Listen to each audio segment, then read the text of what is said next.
दोस्तों आप लोग देख रहे हैं तेज न्यूज़ भोजपुरी। आप सबका तेज न्यूज़ भोजपुरी चैनल में स्वागत है। दोस्तों आप सबको बता दें कि भोजपुरी के ट्रेंडिंग स्टार हिट मशीन कहे जाने वाले खेसारी लाल यादव का आज एक बहुत ही तगड़ा गाने का पोस्टर रिलीज हुआ है, जिस गाने का टाइटल है रूमलिया।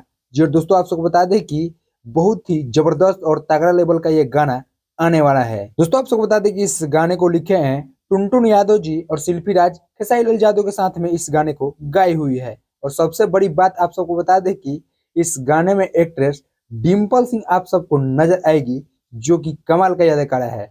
और आप सब तो जानते ही है कि खेसारी लाल यादव और डिम्पल सिंह का जोड़ी जब कमबैक करता है तो काफी तगड़ा लेवल पर कमबैक करता है। और ये गाना अनंता म्यूजिक से रिलीज होगा कल सुबह 7 बजे। बाकी दोस्तों आप सबको बता दें कि खेसारी लाल यादव का जलवा इस समय इंटरनेशनल लेवल पर भाग रहा है। जी हाँ दोस्तों आप सबको बता दें कि खेसारी लाल यादव का गाना अमेरिका में 1 नंबर पर ट्रेंड कर रहा है। जी हाँ, अभी अभी जो गाना नया वाला रिलीज हुआ है वो अमेरिका में 1 नंबर पर ट्रेंड कर रहा है। तो आप सब समझ सकते हैं कि ट्रेंडिंग स्टार खेसारी लाल यादव का जलवा अब विदेशों में भी देखने को मिल रहा है। बाकी दोस्तों गाना को वेट कीजिए, गाना आएगा और आप सबके बीच तबाही मचाएगा। तो चलिए इस विषय पर आप सब क्या राय अपने कमेंट में जरूर बताइएगा। नेक्स्ट वीडियो में, तब तक के लिए जय हिंद, जय भोजपुरी।